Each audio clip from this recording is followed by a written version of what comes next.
Bonjour. Aujourd'hui, on va voir une petite astuce donc, qui va nous permettre d'afficher nos offres d'emploi, nos entités, quoi, sans avoir besoin de l'ID, par exemple ici. C'est un petit raccourci très sympa de Symfony. Donc en gros, on dit à Symfony, à la fonction, par exemple show action, d'afficher l'offre d'emploi, le job, voilà, ciblé. Et c'est très simple, on va lui dire, donc, ici on lui passe par, on paramètre l'entité, hop, entité, on lui passe l'objet job. Et donc on n'a plus besoin d'aller chercher doctrine, les repositories, etc. Ce que fait Symfony, quand on lui passe l'objet job, il va vérifier s'il a une propriété ID. Ça peut être une autre propriété. D'ailleurs, on va juste après faire le test avec une autre propriété. S'il a, il va la chercher en fonction de cette propriété-là. Là, par exemple, il va regarder si l'ID existe bien. Voilà. Et donc, ici, on n'a plus la variable ID. L'offre d'emploi n'existe pas. Et c'est tout. On va tester. On enregistre, bien. Et donc là, on avait dit l'offre d'emploi numéro 1. Voilà. C'est bien. Notre offre, ça marche toujours. L'ID est passé dans l'URL. Ici. Et Symfony fait le test. Disons qu'on veut, on ne veut pas afficher l'ID. C'est toujours qu'on veut afficher une URL friendly safe, comme on dit. Donc on va plus rechercher un l'ID, mais un slug.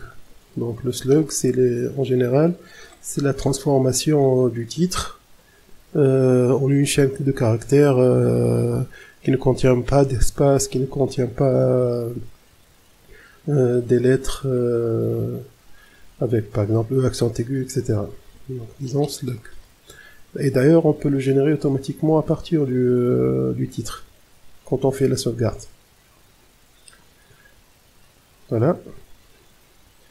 Et là, j'ai ajouté, je suis allé donc dans Entity, Job, et j'ai ajouté cette méthode-là, cette propriété-là, qui dit que c'est une colonne, et j'ai généré les getters et les setters du slug. Donc après,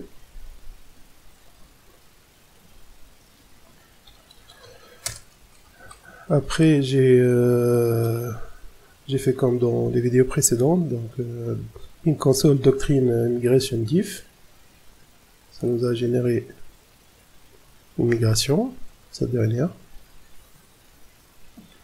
Ça a juste ajouté le slug. Et ensuite, doctrine migration migrate. Ça, on l'a vu dans une vidéo précédente, hein. C'est pas nouveau. Donc je vous renvoie aux vidéos précédentes. Je pense que ça s'appelle doctrine ou quelque chose comme ça. Et voilà. Donc on voit bien ici que le slug a été ajouté. Et ça, je l'ai saisi à la main pour l'instant. Donc je l'ai appelé offre 1. Donc là, si on rafraîchit, ça va planter. Parce qu'il n'y a pas d'URL avec un slug 1. Voilà. Et si on saisit offre 1, il le retrouve. Vous voyez. Alors on peut changer un peu. Hein.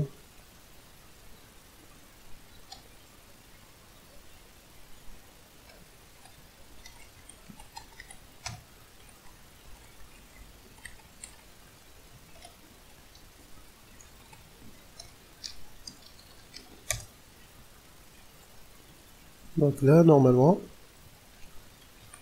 ça va le retrouver. Si on met autre chose, ça plante.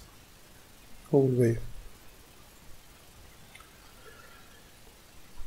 Ben voilà, je vous ai montré comment on peut ajouter ce genre de raccourci et ne plus avoir à appeler la base de données, et comment fonctionne la conversion automatique des paramètres. Là, si je mets par exemple autre chose, slug 5, ça va plus marcher non plus parce qu'il n'a pas de propriété slug 5. Voilà. Donc, n'oubliez pas de liker la page, de partager aussi la vidéo, un petit pouce bleu, et à la prochaine.